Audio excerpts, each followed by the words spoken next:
adalah gembalaku, takkan kekurangan aku. Ia membaringkan aku di padang berumput hijau. Saudari yang terkasih dalam Kristus, selamat pagi. Salam jumpa lagi dalam Sabda Siap Saji, Senin 8 Januari 2024, Pesta Pembaptisan Tuhan. Marilah kita berdoa dalam nama Bapa, Putra, dan Roh Kudus. Amin. Allah Bapa kami, Putramu, Yesus Kristus telah menunjukkan belas rasanya kepada kami, umat-Mu yang berdosa, dengan menerima pembaptisan dari Yohanes Pembaptis. Kami mohon agar berkat bela rasanya itu kami Kau teguhkan dalam menghayati hidup sebagai anak-anak yang berkenan di hati-Mu. Sebab Dialah yang hidup dan berkuasa bersama Dikau dalam persatuan Roh Kudus, Allah sepanjang segala masa. Amin. Tuhan bersamamu Dan bersama rohmu. Injil Yesus Kristus menurut Markus. Dimuliakanlah Tuhan.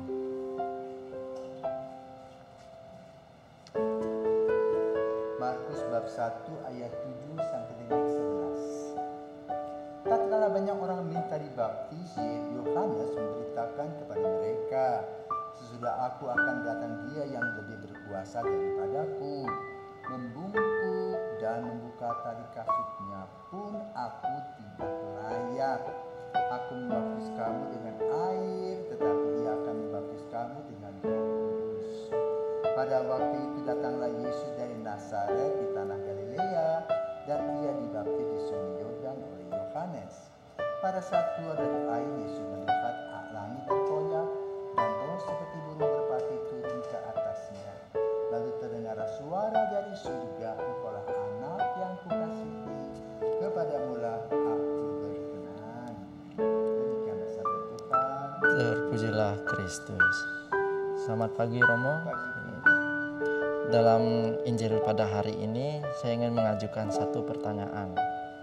Bagaimana cara kita menjadi orang yang senantiasa selalu tunduk kepada Tuhan di mana saja, seperti dalam Injil pada hari ini, yaitu Yohanes, di mana ia senantiasa tunduk kepada Tuhan dan tidak pantas untuk membuka tali kasutnya. Selamat pagi para pisau dan Vincent.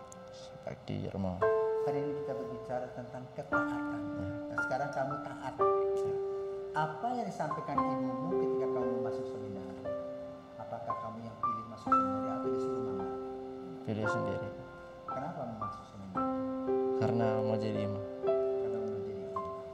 Jadi ada ketaatan iman. Ya? Dan imam. Ketaatan iman itu perlu dipelihara, bukan hanya omong-omong. Ya? Ya Romo. Nah, hari ini kita bersama. Yohanes Pembaptis bukan hanya omong-omong, tapi betul dia melaksanakan tugasnya.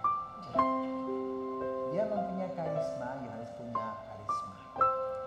Seperti kita di Bali pernah punya seorang imam Pater Giro yang berkeliling dari satu batu tangetu ke babakan kulit, dari rumah ke rumah, hanya mengambil jimat-jimat orang Katolik. Lalu melemparnya ke sumur di pastoran Tuke. Apa yang terjadi? Sumur itu menjadi kering. Padahal sumurnya ada dua. Sumur yang satu tetap berair, tapi sumur yang dilempari jimat-jimat itu menjadi kering. Kalau nggak percaya, nanti satu kali pergi ke sana ya. Siap Romo. Ya. Nah, itu karisma yang harus Pembaptis kira-kira.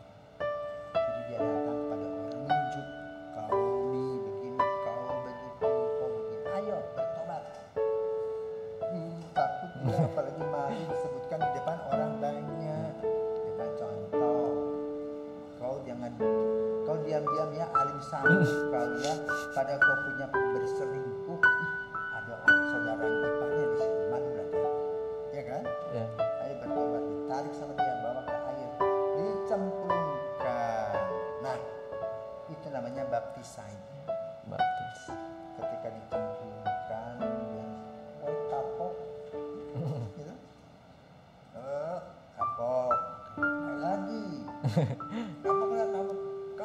Kapok, 3 kali lah gitu.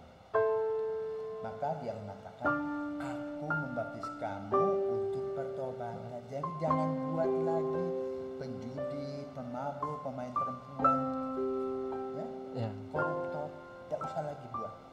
Hidup baru.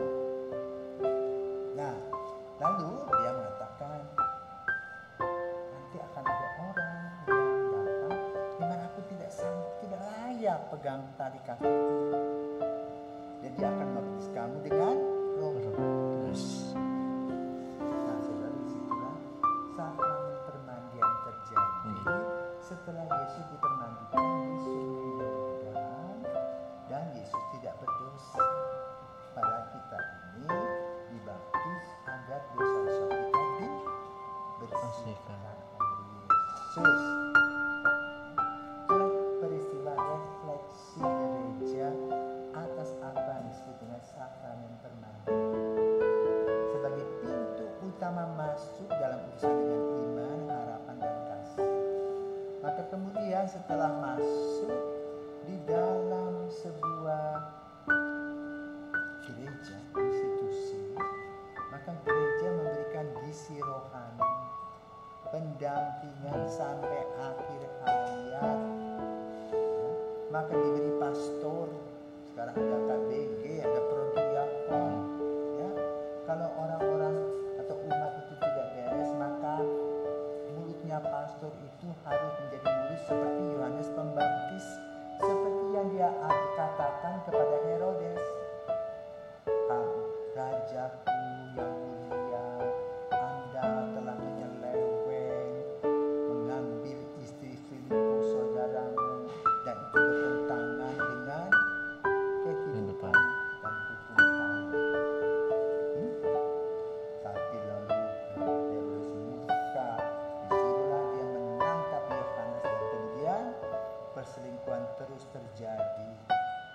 Maka kemudian ketika dia setengah mabuk, memberikan kekuasaan atau apa saja mimpi yang mau diminta, yang diminta oleh Herodias kepala Yohanes untuk menuju ke Samaria, ya tetap dia penggal kepala Yohanes. Maka sampai sekarang 2000 tahun cerita itu sama. Jadi jangan-jangan sampai kita juga sama. Kalau kita berbuat buruk, nanti sampai 2000 tahun mendatang itu masih diomongin orang. Kan itu lebih baik kita buat yang baik saja. Ya. Nah, jadi permandian itu mempunyai makna satu, dibersihkan dari dosa. Terima kasih sama Tuhan Allah yang menjadi manusia, yang menjadi juru selamat kita. Yang kedua, kita diurus oleh gereja sebagai putra putri gereja, dengan mendampingi kita sampai akhir hayat dan memberikan sarana-sarana yang untuk gizi rohani, mulai dengan 7 sakramen, ya, baptis, krisma, bertobat, Eucharistia, kemudian perkawinan, imaman, dan perminyakan. Tidak setiap orang tidak dapat semua, ya, paling lengkap itu 6. Itulah sakramen-sakramen yang didapatkan sebagai pemeliharaan gereja bagi kehidupan kita, yang berawal dari permandian. Nah, kenapa Yohanes menolak waktu dia diminta membaptis? Karena Yohanes berpikir dia permandian untuk pertobatan, artinya ada dosa.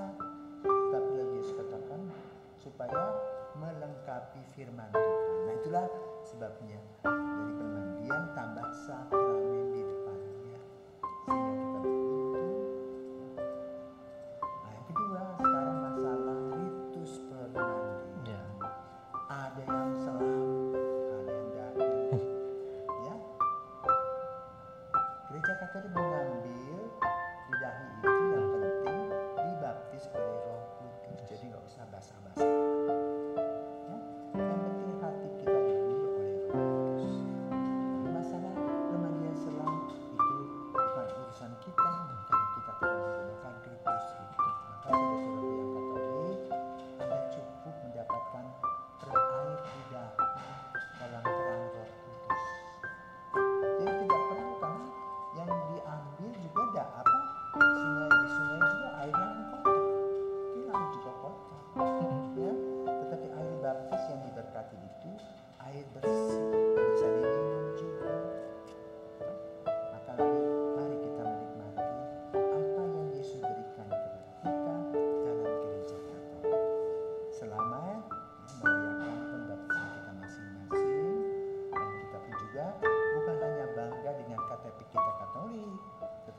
dalam sikap dan perilaku kita sehari-hari yang mencerminkan kasih Kristus, terang Kristus yang membawa kita kepada sukacita